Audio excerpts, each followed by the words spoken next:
Before I get into this video, my Raw review for the go-home show to WrestleMania 30, or the Raw edition on March 31st, 2014, I do want to address and talk about a recent milestone that I have hit.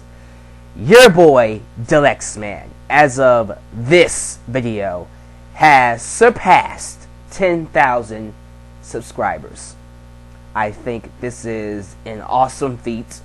Some people out there may not look upon this as a great deal or a big deal because, Alyx, there are tons of other YouTubers with many more subscribers than you have.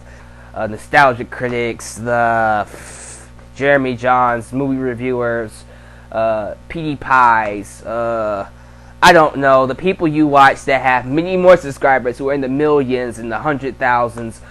Guys, again, someone like me, a guy with a webcam, just talking about wrestling, to come up here and just do what I do, which is wrestling commentary, and surpass 10,000 subscribers. People who would watch my videos on a weekly basis. 10,000 of you have literally said to me that I would pay to see you, to listen to you talk about wrestling on a weekly basis. That means a lot to me. And I just want to say thank you to every single one of you. You know, I think all of you are great people. I think I literally have the best subscribers in the world. And yes, I will admit that at times I can be, a bit hard to deal with. I know my opinions are very, very, out there sometimes.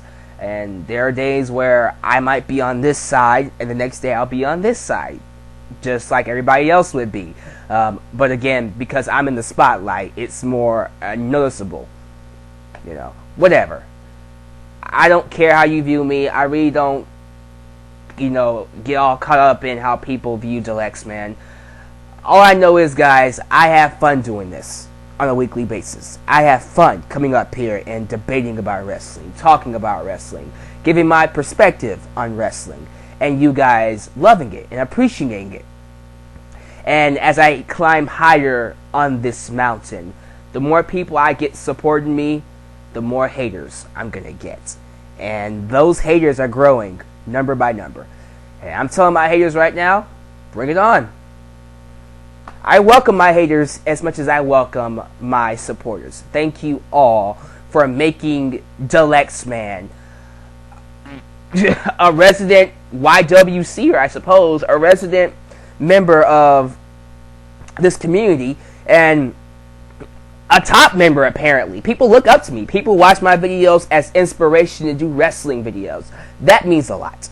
So if I'm doing my job as a wrestling fan to inspire other wrestling fans to be wrestling fans, I think, that means a lot more to me than anything else. So I'm not going to spend too much time on this. Thank you guys for everything. Let's talk about Raw. This was the final Raw to WrestleMania 30. I have to say, this was pretty weak, guys.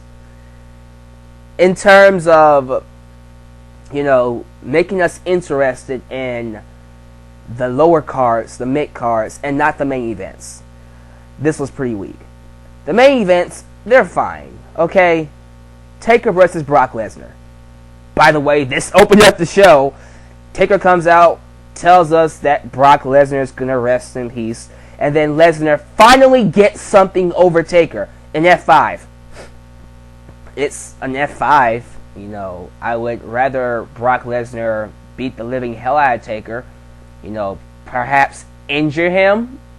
Make us think that Taker is going to go into WrestleMania a weakened man. And that Brock Lesnar is going to have an advantage.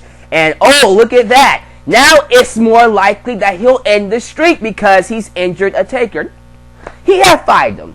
Taker's going to go in 100%. No big deal. He should have taken that opportunity to really beat the living hell out of him. Whatever. Brock Lesnar got something over Taker. at least he's not going into WrestleMania with no momentum. Regardless, he's not beating Taker. The only thing I can hope for when it comes to Brock Lesnar and Taker is a good match. Give me a good match and fine. I can look past the fact that Lesnar's not going to beat Taker. I have absolutely no believability behind the idea that Lesnar's going to beat Taker. I just don't. There is no believability. I just don't see it. Big E fought Del Rio and he lost. Why? I don't know. What is it with WWE and these start and stop pushes? I'm baffled. I look at Big E Langston, and again, you have this guy that has the WWE look. He's big, he's strong, he has some charisma, not a lot. His promo skills need some work, whatever. But he's a good in-ring competitor.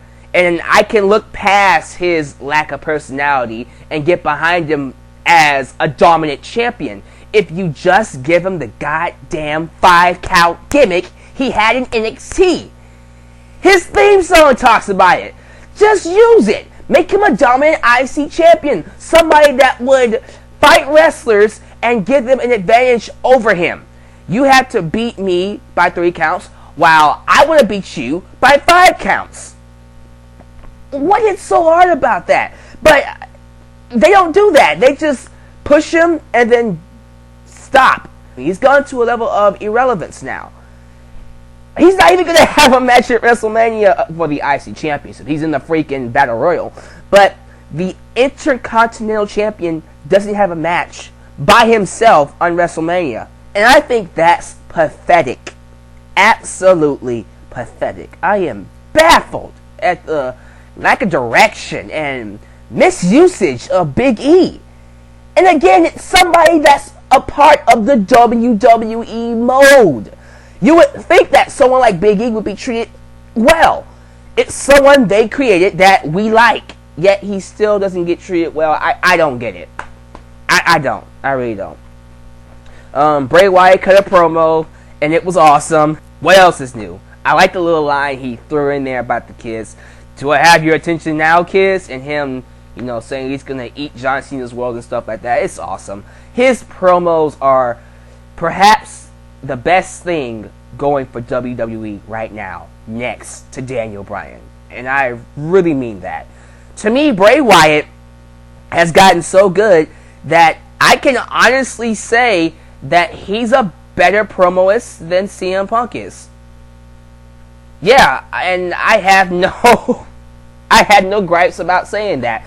If you disagree, just let me know down below. But right now, Bray Wyatt is making me forget about CM Punk. And I'll get to CM Punk in a second. But if John Cena is the kid's superhero, then Bray Wyatt is definitely the boogeyman. Absolutely. Now, when it comes to CM Punk, there were some CM Punk chants on this show.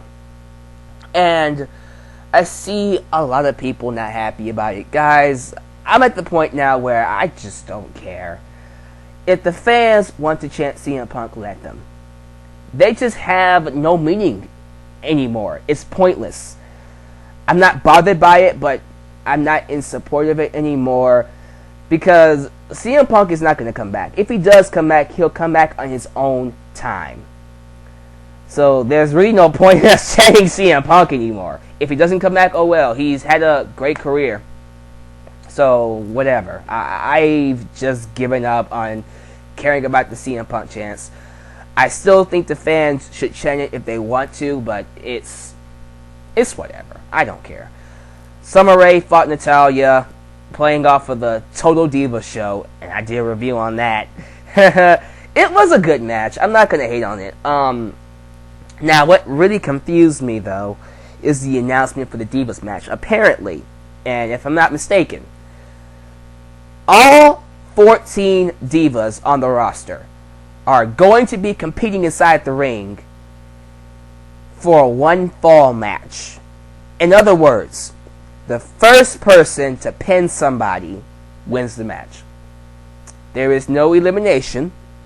There is no, throwing somebody over the top rope or just throwing them out the ring. It's just pin him and you win.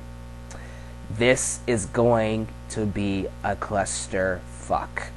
This is going to be messy. This is going to be a disaster.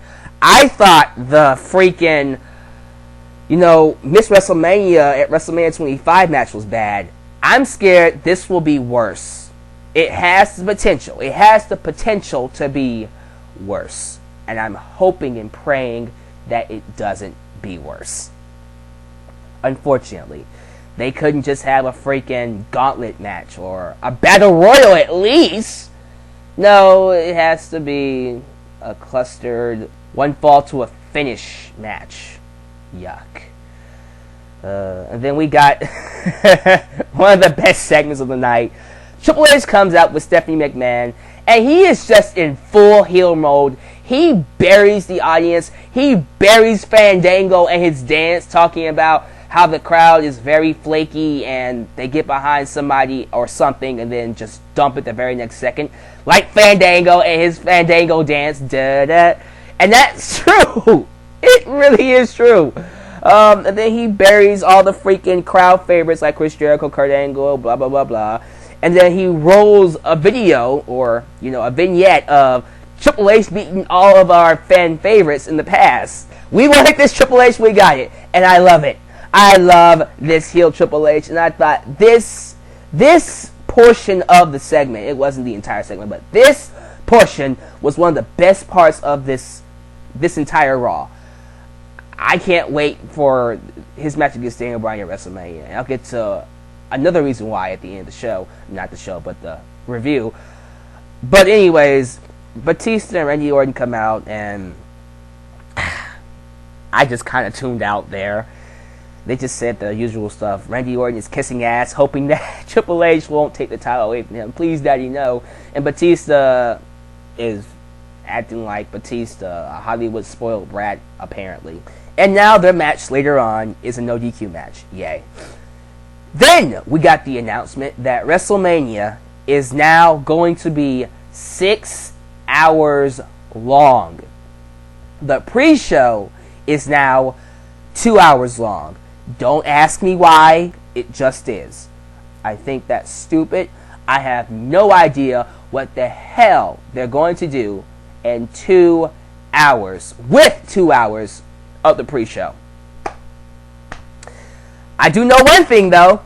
They decided that it was a great idea to put their tag team champions on the freaking pre-show. Fans, this is where I toot my horn and I tell you guys, I told you so. A lot of you were complaining about, do X-Men, why did the Usos have to win their championships on Raw? Because just like I feared when I first talked about it, that if it was to happen at WrestleMania, something like this would have happened. It would have been put in the pre-show. And some of y'all might say, well, the New Age Outlaws are on the pre-show, but they were on the pre-show at the Royal Rumble, so don't start thinking that they wouldn't be on the pre-show at WrestleMania. I guarantee you, if the New Age Outlaws were tag team champions and they were fighting the Usos here at WrestleMania, they would most likely be on the pre-show. So to me, I am happy to say that they won it on Raw in front of a ruckus crowd like Chicago and not on the freaking pre-show at WrestleMania 30. I'm sorry, but I don't care if you like it or not. I am happy they won those championships on Raw because this is ridiculous. This awesome tag team, the Usos, and this potentially good tag team match is being wasted on the pre-show. I don't understand that. And the freaking WrestleMania card itself only has 8 matches and it's 4 hours long. What the hell do you plan to do with the 4 hours? If the tag team championship match, which is probably going to be like what? 15, 20 minutes and you can't fit that on a 4-hour show? But it has to be in the pre-show. I don't know. I'm really curious to see how this is going to work. Okay, the match itself, it was freaking Usos and the Los Matadores versus Ryback and the Real Americans. Oh, I'm sorry. I can't believe I forgot about them. It was an okay match. No, I won't say that. It was actually pretty fun towards the end. The babyfaces win, and that's that. I'm just so disappointed that they put the Usos on the pre-show. I don't get it. Fandango and Damien Sandow fought Cody Rhodes and Goldust in a random match, and the Rhodes brothers win. That's that. Bray Wyatt fought R-Truth and destroyed him. And then during their little celebration at the end, John Cena ambushes the Wyatt family under a mask. How it works is, you know how he does the whole follow the buzzers, and the lights go out. We see another figure with a sheet mask come in between them, and they're like, who the hell are you? He takes off the mask, and it's John Cena, and he just starts whooping their ass like and they run away. And then what I really like about this, when John Cena is celebrating, we have Bray Wyatt rocking back and forth on top of the stage, and he's smiling like, all right, Cena, that was good. You got me. I love that. You know, John Cena gets his momentum back, but at the same time, Bray Wyatt still maintains his because of how well he executes his character. Awesomeness. This, to me, is one of the only matches carrying WrestleMania 30. I am looking forward to John Cena versus Bray Wyatt. I really am. And it's not because I want Bray Wyatt to beat John Cena. Not anymore. This is going to be a good match. I have a great feeling in my soul that this will definitely be one of the best matches at WrestleMania. Based off of the characters, and, you know, I can see them having a good match too. So, yeah, that was that. And then Kane fought Roman Reigns in one of those Raw polls they had on the freaking WWE app. Reigns lost by DQ because the Shield came out and attacked Kane just to get some things over him. I mean, the New Age Outlaws tried to interfere, but they got their asses handed to them too. Then we had the freaking Piper's Pit segment. Okay. It was about the 30-man Andre the Giant Battle Royal. Before Piper can even get a word out, he's interrupted by The Miz. The Miz gets interrupted by Sheamus. Sheamus gets interrupted by Titus O'Neil. Titus O'Neil gets interrupted by Dolph Ziggler. By this time, I'm like, oh yeah, this is a clusterfuck too. Yay! And then Piper just pokes Miz in the eyes, and they brawl. Rey Mysterio comes back. Big Show enters the ring and just eliminates everybody. He gets rid of the entire ring. Piper just raises his arm, and apparently Big Show is now the odds-on favorite to win. Yeah, whatever. They've done this many times before with Big Show, which makes me think he won't win. But at the same time, don't be shocked if he does win. Because the WWE feels for some reason that Big Show needs more WrestleMania moments now. Whatever. Ziggler's my guy to win because he's the best one in the freaking Battle Royal. Main event. Randy Orton versus Batista. As soon as Triple H came out with Stephanie McMahon, I knew right then and there this match was gonna have a pretty good finish. The match was going on, it was alright. I wasn't paying attention. I was more interested in the commentary between Stephanie and Triple H. These guys are assholes. And then as the match was coming to a closing, Daniel Bryan came out from the crowd and started whooping Triple H's behind. And the next thing you know, he enters the ring, starts kicking Batista's butt, he kicks Randy Orton's butt, gets a kendo stick, and starts whipping Triple H's ass. And then the entire arena goes nuts. This crowd, which was dead throughout the majority of the show, came alive for Daniel Bryan. And the show ends with Daniel Bryan standing triumph inside the ring going, yes, yes, yes, with the audience. And Triple H, Randy Orton, and Batista just out. Well, Triple H wasn't out, but he was heading out. He was pissed off, and he was saying, I'm going to get you at WrestleMania, Bryan. And to me, that was good. But overall, this show was pretty weak. The stuff that was good, again, revolved around the main events. The stuff with Daniel Bryan and Triple H is perhaps the best thing on the show. The stuff with Bray Wyatt and John Cena, one of the best things in the show. The stuff with Lesnar and Taker is fine. The stuff with the World Heavyweight Championship match is fine. Everything else, no effort whatsoever. They are riding on Cena and Wyatt and Daniel Bryan, Triple H, and the World Heavyweight Championship situation, or Daniel Bryan's double duty to carry WrestleMania 30. So I really cannot say this will be the WrestleMania of WrestleManias. But I will say that if they play their cards right and they at least deliver on these matches, this could at least be a good WrestleMania. And we haven't gotten a good WrestleMania since 2008. Maybe, just maybe, this can be a great WrestleMania. And then it'll be just as good as WrestleMania 21. You know, the last great WrestleMania, in my personal opinion.